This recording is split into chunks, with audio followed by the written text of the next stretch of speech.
은퇴를 앞두고 있다는 건 참 묘한 감정을 불러옵니다. 한편으로는 이제 좀 쉬어도 되나 싶은 해방감이 들다가도 다른 한편으로는 앞으로는 매달 월급이 없는데 괜찮을까? 하는 막막함이 고개를 듭니다. 특히 그동안은 열심히 일하면 돈이 들어오는 구조였지만 은퇴 이후에는 쌓아둔 것으로 살아야 한다는 점에서 완전히 다른 게임이 시작되는 느낌이죠. 그래서 많은 사람들이 이 시기에 가장 많이 하는 고민이 바로 이것입니다. 내 돈을 어떻게 나눠 써야 평생 후회 없이 살 수 있을까? 결론부터 말하자면 은퇴 자산은 크게 세 가지로 나눠서 바라보는 것이 현실적입니다. 바로 연금, 생활비, 그리고 투자입니다. 이 세 가지를 어떻게 나누느냐에 따라 은퇴 이후의 삶의 안정감과 여유가 완전히 달라집니다. 1. 연금 숨만 쉬어도 들어오는 돈을 먼저 확보하라. 은퇴 후 가장 중요한 건 확정적으로 들어오는 돈입니다. 국민연금이든 개인연금이든 퇴직연금이든 상관없습니다. 중요한 건 시장 상황과 상관없이 매달 들어오는 현금 흐름입니다. 많은 분들이 투자로 더 벌 수 있지 않을까? 라는 생각을 먼저 합니다. 틀린 말은 아니지만 순서가 바뀌면 위험해집니다. 이 연금은 수익을 크게 내기 위한 수단이 아니라 삶의 바닥을 지탱해주는 안전장치입니다.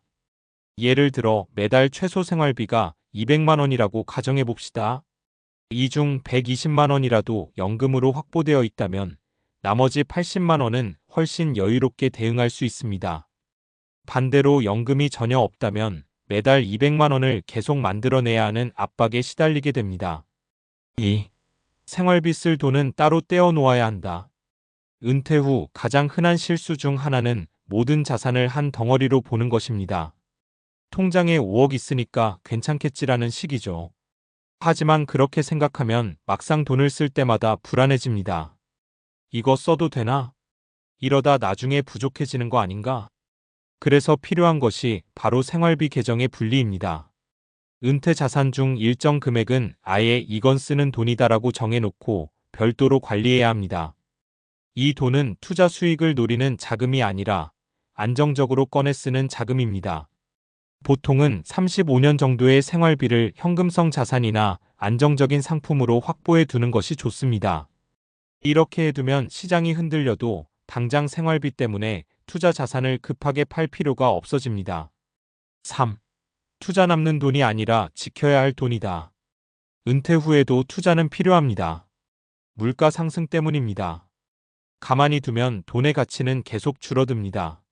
하지만 중요한 건 투자의 목적이 바뀐다는 것입니다. 직장인 시절의 투자는 자산을 키우는 것이 목적이었다면 은퇴 이후의 투자는 자산을 지키면서 조금씩 늘리는 것이 목적입니다. 그래서 무리한 고위험 투자는 오히려 독이 됩니다. 한번 크게 손실이 나면 회복할 시간이 부족하기 때문입니다. 은퇴 후 투자는 이렇게 생각하는 것이 좋습니다. 이 돈은 10년, 20년 동안 나를 지켜줄 돈이다. 사례로 보면 더 분명해집니다. 사례 1. 연금을 무시한 어씨. 어씨는 은퇴 직전에 6억 원의 자산을 가지고 있었습니다. 투자 감각도 나쁘지 않았고 이 정도면 굴려서 충분히 살 수 있다고 생각했습니다. 하지만 연금 준비가 부족했던 것이 문제였습니다. 초반 몇 년은 괜찮았습니다. 하지만 시장이 한번 크게 흔들리자 생활비를 마련하기 위해 손실이 난 상태에서 자산을 팔아야 했습니다. 그 결과 자산은 빠르게 줄어들었고 심리적으로도 크게 위축되었습니다. 결국 어씨는 이렇게 말했습니다. 돈이 없는 게 아니라 매달 들어오는 돈이 없는 게 이렇게 불안한 줄 몰랐다. 사례 2. 생활비를 따로 떼어둔 B씨. B씨는 은퇴 전에 철저하게 준비했습니다. 자산 5억 중 1억은 아예 생활비 통장으로 따로 빼두고 나머지로 투자와 연금을 구성했습니다. 덕분에 시장이 하락해도 크게 흔들리지 않았습니다. 어차피 3년은 버틸 수 있다는 확신이 있었기 때문입니다. 이 여유는 투자 판단에도 큰 영향을 미쳤습니다. 급하게 팔지 않아도 되었고 오히려 좋은 시점에 추가 투자도 가능했습니다. 사례 3. 투자 비중을 낮춘 C씨. C씨는 젊을 때 공격적인 투자를 통해 자산을 크게 늘린 케이스였습니다. 하지만 은퇴를 앞두고 과감하게 포트폴리오를 조정했습니다. 주식 비중을 줄이고 안정적인 자산과 연금 비중을 높였습니다. 주변에서는 너무 보수적인 거 아니냐는 이야기도 있었지만 CC는 이렇게 말했습니다. 지금은 벌 때가 아니라 지킬 때다. 결과적으로 시장 변동성 속에서도 자산을 안정적으로 유지했고 심리적인 스트레스도 크게 줄일 수 있었습니다. 결국 핵심은 구조입니다. 은퇴 준비는 단순히 돈의 크기가 아니라 돈의 구조에 달려 있습니다. 연금 기본 생존을 책임지는 돈, 생활비 안정적으로 꺼내 쓰는 돈, 투자 미래를 대비해 지키는 돈. 이 세 가지가 균형 있게 나뉘어 있을 때 비로소 은퇴 이후의 삶이 편안해집니다. 많은 사람들이 얼마가 있어야 은퇴할 수 있을까? 를 고민합니다. 하지만 더 중요한 질문은 이것입니다. 내 돈은 어떻게 나뉘어 있는가? 은퇴는 끝이 아니라 또 다른 시작입니다. 그리고 그 시작은 돈을 어떻게 나누느냐에서부터 달라집니다. 앞서 이야기한 것처럼 은퇴 자산을 연금, 생활비, 투자로 나누는 구조가 기본이라면 그 다음 단계는 한 가지 질문으로 이어집니다. 그럼 각각을 얼마나 나눠야 하는가? 이 질문에 답하려면 감이나 경험이 아니라 조금 더 냉정한 기준이 필요합니다. 실제로 재무설계나 행동경제학 그리고 노후 연구에서 공통적으로 강조하는 몇 가지 원칙이 있습니다. 이걸 이해하면 왜 그렇게 나눠야 하는지가 훨씬 명확해집니다. 1. 인간은 생각보다 오래 산다. 장수 리스크의 과학. 많은 사람들이 은퇴 자금을 계산할 때 가장 크게 틀리는 부분이 바로 수명에 대한 과소평가입니다. 통계적으로 보면 기대 수명은 계속 늘어나고 있습니다. 중요한 건 단순 평균이 아니라 상위 구간입니다. 예를 들어 평균이 83세라고 해서 83세까지만 준비하면 되는 게 아닙니다. 실제로는 절반 가까운 사람들이 그 이상을 살게 됩니다. 이걸 금융에서는 장수 리스크 론제버티 리스크라고 부릅니다. 그리고 이 리스크가 중요한 이유는 단순합니다. 너무 일찍 돈이 떨어지는 시나리오는 되돌릴 수 없기 때문입니다. 그래서 연금 비중을 먼저 확보하라는 이유가 여기서 나옵니다. 이 연금은 얼마나 오래 살든 끊기지 않는 현금 흐름이기 때문에 장수 리스크를 유일하게 확실하게 막아주는 도구입니다. 즉 연금은 선택이 아니라 보험에 가까운 개념입니다. 2. 돈보다 더 중요한 건 심리행동경제학의 핵심.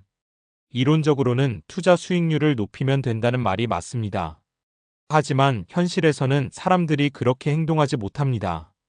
행동경제학 연구에 따르면 사람은 같은 금액이라도 이익에서 얻는 만족보다 손실에서 느끼는 고통을 약 2배 이상 크게 느낍니다. 이걸 손실회피 성향 로스 어버전이라고 합니다. 은퇴 이후에는 이 성향이 훨씬 더 강해집니다. 왜냐하면 다시 벌 수 있는 기회가 제한적이기 때문입니다. 그래서 생활비를 따로 분리하지 않으면 어떤 일이 생기냐면 시장이 떨어진다. 투자 자산이 줄어든다. 불안해진다. 결국 가장 안 좋은 타이밍에 판다. 이 패턴이 반복됩니다. 반대로 생활비가 따로 확보되어 있으면 당장 쓸 돈은 있다는 안정감이 생기고 투자 자산을 건드리지 않게 되며 결과적으로 수익률도 더 좋아집니다. 즉 생활비 분리는 단순한 재무 전략이 아니라 심리를 통제하기 위한 장치입니다. 3. 시장은 반드시 흔들린다. 역사적 데이터의 교훈. 주식시장이든 부동산이든 어떤 자산이든 공통점이 하나 있습니다. 항상 오르지 않는다는 것. 과거 데이터를 보면 금융시장은 평균적으로 성장해왔지만 그 과정은 매우 불규칙합니다.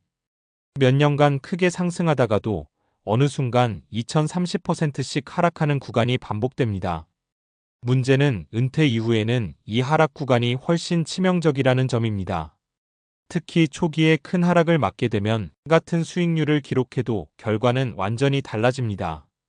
이걸 수익률 순서 위험 시퀀스 오브 리턴즈 리스크이라고 합니다. 쉽게 말하면 초반에 손실 회복이 어려움, 후반에 손실 상대적으로 영향 적음. 그래서 은퇴 직후일수록 투자 비중을 무조건 높이는 것이 아니라 리스크를 관리하는 구조가 더 중요해집니다. 4. 그래서 현실적인 배분 기준은 이렇게 나온다. 이런 과학적 통계적 근거들을 종합하면 많은 전문가들이 비슷한 결론에 도달합니다. 물론 개인 상황마다 다르지만 하나의 기준으로 보면 연금 기본 생활비의 5,070%, 생활비 35년치 확보, 투자 나머지 자산 중위험 중심. 이 구조가 가장 현실적입니다. 여기서 핵심은 비율보다도 역할의 분리입니다. 연금 무조건 들어오는 돈, 생활비 당장 쓰는 돈, 투자 시간을 두고 지키는 돈. 이 세 가지가 섞이면 문제가 생기고 분리되면 안정성이 생깁니다. 5. 결국 은퇴 설계는 수학이 아니라 설계다. 많은 사람들이 은퇴 준비를 숫자의 문제로만 생각합니다. 몇 억 있어야 할까? 수익률은 몇 %면 될까? 물론 중요합니다. 하지만 더 본질적인 건 따로 있습니다. 이 돈이 어떤 역할을 하느냐? 같은 5억이라도 구조 없이 쓰면 불안한 자산이 되고 구조를 갖추면 안정적인 현금 흐름이 됩니다. 이 차이는 단순한 금액 이상의 차이를 만들어냅니다. 마지막으로 꼭 기억해야 할 한 가지가 있습니다. 은퇴 이후의 목표는 최대한 많이 버는 것이 아닙니다. 끝까지 무너지지 않는 것입니다. 조금 덜 벌어도 괜찮습니다. 대신 흔들리지 않는 구조를 만드는 것이 훨씬 중요합니다.